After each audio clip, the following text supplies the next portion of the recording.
Right, we're here with Luke, as part of our market garden team, and he's going to tell us something quite interesting, hopefully. I'll hand it over to you, Luke. So I'm going to just introduce you briefly to one of the new techniques that we're using on the garden to produce really healthy seedlings and hopefully then productive crops at the end. And the great thing about soil blocking, which is what I'm going to talk to you about, is that not only does it improve the quality of the plants that you grow, but it also reduces plastic and single use or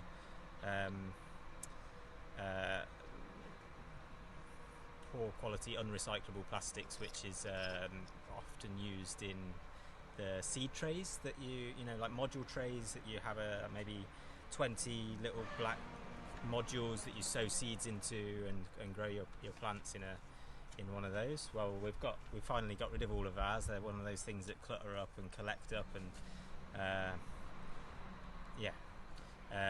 so I haven't got an example with me to show you, but I've got you the example of the next thing, the thing that you could do at home as well, which is soil block making. And so here is the beginning size soil block.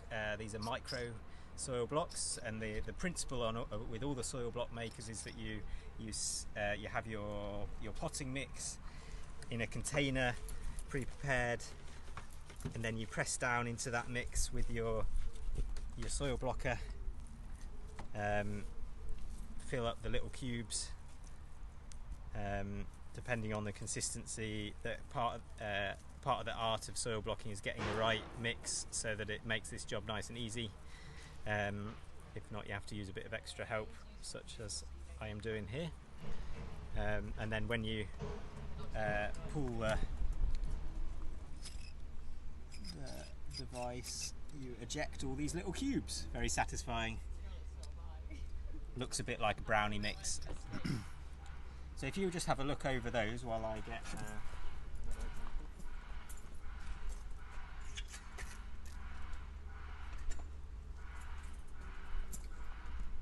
so they come in all shapes and sizes. They are 2-inch ones that you're looking at there. These are 1.5 inch. This is an example of the soil blocker that makes the 2-inch blocks with a cube insert.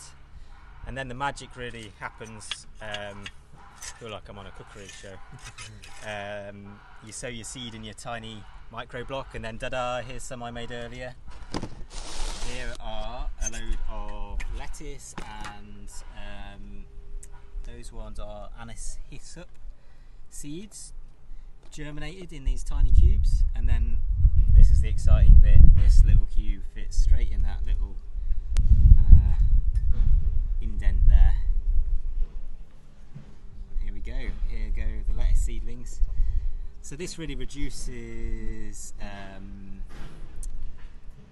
wasted space, because the ones that don't work, you only waste a tiny little cube in the one that didn't germinate. So it's a bit like bare root transplanting, which is the very old school way of dealing with seedlings, except it's very low stress on the seedling. These have almost grown a bit too big, like you can see the root coming out there. It's okay, it shouldn't be damaged too much, but ideally you get them into the next block before the root has emerged. I'm going to just take out you only need one lettuce seed per little cube. So, and we continue. And as you can see, handling these soil blocks is really easy and low stress on the seedling, but also low difficulty for the adult. So it's really great or the gardener, sorry. So it's really great for people with less good finger dexterity, or some of the students that we work with, or even my 2-year-old son can transplant lettuce with these blocks. He's got enough dexterity to pick up these little cubes and put them in there. So for school groups or people just beginning to garden, potentially a really good way to make this job really easy. But that's not the only good thing that's good about this stuff, because there's very little damage to the root when you don't have to push it out of a little plastic module that can damage it in the process. But also the roots do what's called air pruning, particularly in these bigger cubes. So when the roots get to the edge of the air gap that's around each cube, they can't grow any further, and instead of going round and round in circles like in a module tray, they start to get root bound.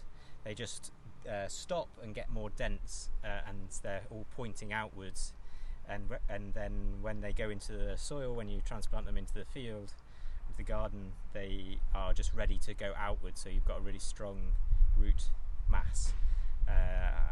And this is all part of the healthier your seedlings are, the more they're going to resist slug attack or disease in the future. So by really investing, although there's more labour involved in making these things,